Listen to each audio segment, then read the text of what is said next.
Namaste guys, Ashish here for Namaste Tech, and today we are talking about 5 things that you should definitely know about Samsung Galaxy S7 and Samsung Galaxy S7 Edge. Samsung announced both of these devices yesterday at Barcelona MWC 2016, and apart from its IP68 integration, a lot of internal hardware have been bumped up.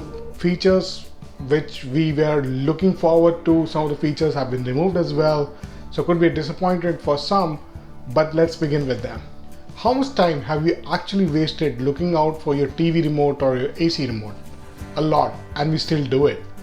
This is where the inclusion of Air Blaster in Samsung phones, especially the Galaxy series, was such a treat. Sadly, Samsung, for their own reasons, have decided to get rid of them. Now, this feature might not be missed by a lot of people, but those who are power users who use it or have used it or have been using it from a very long time will definitely miss it. Samsung has finally decided to bring the microSD card slot to its flagship devices. So for people who have a lot of music and movies on their phone all the time, this is a very good news. Now, both of these phones are dual SIM phone, and what Samsung has done is that instead of straightforward putting a SD card slot, they have mixed it with a SIM card slot.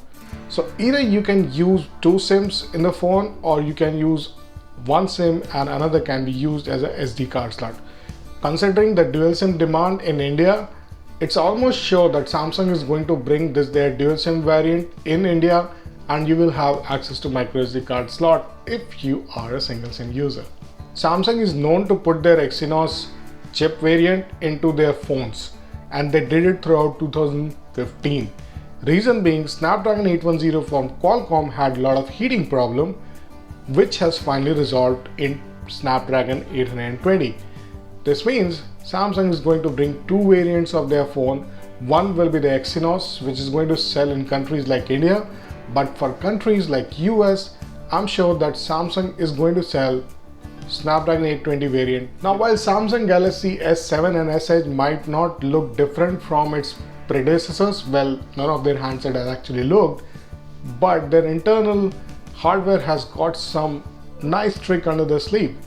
One of them is the IP68 resistance, where what Samsung has done that instead of sealing off the edge of the phone like in the S5, they have sealed off the internal components so that it stays water resistant and dust resistant. The IP68 certification means that both of these phones can actually survive and stay as is even if you keep it in water for like 1 to 1.5 meter for long hours. This is a huge deal if you are planning to take out it on a field where you might expect a lot of rains or might accidentally fall into waterfall, maybe.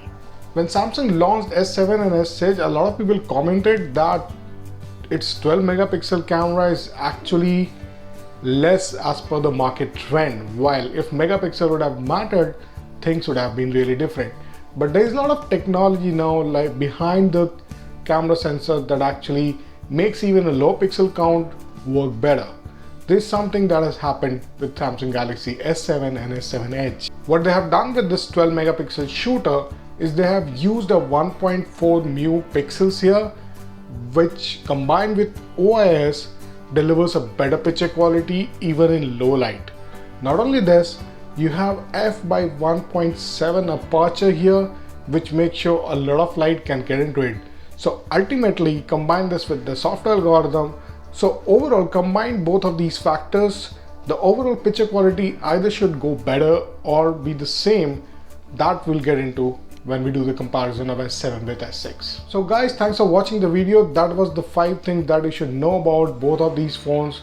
These phones are expected to launch in India on March 11 at a price of like 50,000 for S7 and 57,000 for S7 Edge.